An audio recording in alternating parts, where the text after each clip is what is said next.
A comemoração da aliança militar simboliza um dos principais pilares da chamada relação especial entre britânicos e americanos e é um dos poucos temas fora de polêmicas na pauta entre os dois países. No Reino Unido, a viagem de Trump, que faz sua primeira visita de Estado ao Reino Unido, e sua família tem o primeiro dia marcado por um banquete oferecido pela Rainha Elizabeth II, de 93 anos, no Palácio de Buckingham. Segundo observadores, a oportunidade de ser recebido pela realeza britânica tende a colaborar com a popularidade de Trump de olho na reeleição em 2020. No pomposo jantar, há regras como a de não continuar comendo após a monarca terminar sua refeição, mas as reais polêmicas com risco de causar indigestão estão em outras 7 áreas. A esposa do príncipe Harry foi alvo de um comentário gravado em que Trump se refere à então atriz como desagradável. Na entrevista ao jornal The Sun, ele comenta declarações de Mark Lee, que durante as eleições de 2016 sugeriu que poderia se mudar para o Canadá se Trump vencesse e chamou o então candidato de misógino e divisivo.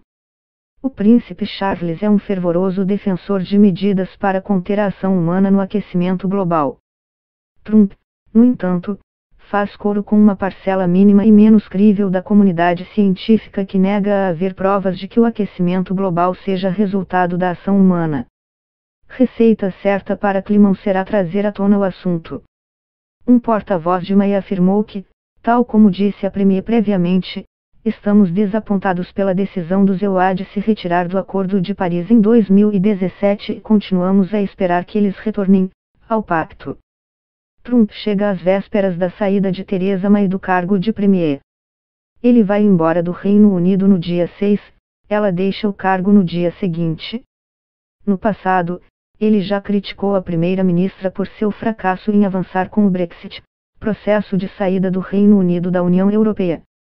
Agora, em entrevista ao jornal Sunday Times, Trump disse que, se não conseguir negociar seu acordo com a UE, o Reino Unido deveria abandonar as negociações e não pagar a chamada conta do divórcio de 39 bilhões de libras, equivalente a quase 200 bilhões de reais. O comentário, bem como o endosso anterior de Trump a Boris Johnson, ex-chanceler que liderou a campanha pelo Brexit, e que hoje é cotado entre os possíveis substitutos de May, em meio a ataques de várias partes contra a atual Premier, foi visto por muitos como uma interferência indevida na política britânica. Desta vez, no entanto, May será uma anfitriã enfraquecida. Ao mesmo tempo, o fato de estar na fase final de mandato faz com que muitos esperem que ela solte a língua de uma maneira que não faria como mandatária de olho no longo prazo. O comentário causou forte polêmica no país onde a preservação do NHS como um serviço público tende a ser consenso entre a maior parte dos políticos, sejam conservadores ou trabalhistas. A resposta foi vista como uma sinalização de que haveria pressão da indústria da saúde americana para conseguir uma abertura para seus negócios em troca de um acordo maior. Trump já criticou o NHS no passado, dizendo que o sistema é quebrado e não funciona. Enquanto o Reino Unido ainda apoia os acordos diplomáticos prévios, abandonados por Trump, para conter o programa nuclear iraniano, os EUA têm pregado uma postura mais agressiva.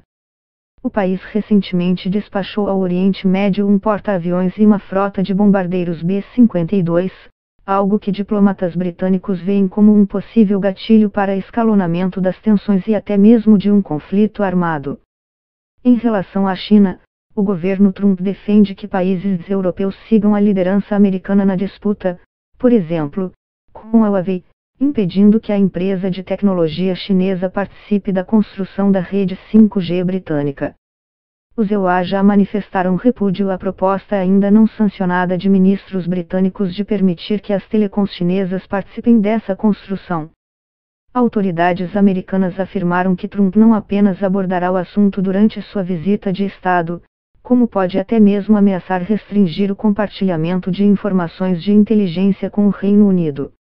O declarado temor americano é que a rede seja usada como vetor de espionagem e controle pelo governo chinês, e que o acesso a segredos de inteligência britânicos leve os chineses a conseguir informações da inteligência americana. Embora muitos concordem que o temor é justificável, ele não explicaria plenamente a ofensiva mais ampla contra a segunda maior fabricante de smartphones do mundo, lembrando que Trump recentemente colocou a Huawei na lista de empresas com as quais companhias americanas não podem negociar, a não ser que tenham uma licença especial. A visita será marcada por protestos não apenas nas ruas como também de algumas figuras importantes da política britânica, como o prefeito de Londres Sadiq Khan. Em um artigo no jornal dominical Observer, Khan escreveu: Donald Trump é apenas um dos mais notórios exemplos de uma crescente ameaça global. A extrema-direita está crescendo ao redor do mundo, ameaçando nossos direitos, liberdades e valores conquistados a duras penas e que definiram nossas sociedades liberais e democráticas por mais de 70 anos. Ele acrescentou que líderes como Trump têm usado as mesmas formas de expressão divisivas usadas pelos fascistas do século XX e argumentou que o Reino Unido não deveria estender um tapete vermelho ao presidente americano. Um porta-voz de Khan afirmou que um presidente dos EUA deveria estar acima de insultos infantis e que o prefeito representa os valores progressistas de Londres e de nosso país. A visita e também os protestos dividem opiniões no Reino Unido. O apresentador britânico Piers Morgan, por exemplo, classificou os protestos de desrespeitosos e patéticos principalmente por coincidirem com as comemorações do Dia D, símbolo da aliança militar entre os dois países. Já o líder do Partido Trabalhista Jeremy Corbyn afirmou que os protestos são uma oportunidade para demonstrar solidariedade com quem, Trump, atacou nos EUA, ao redor do mundo e até mesmo em nosso país, o Reino Unido, incluindo Sadiq Khan.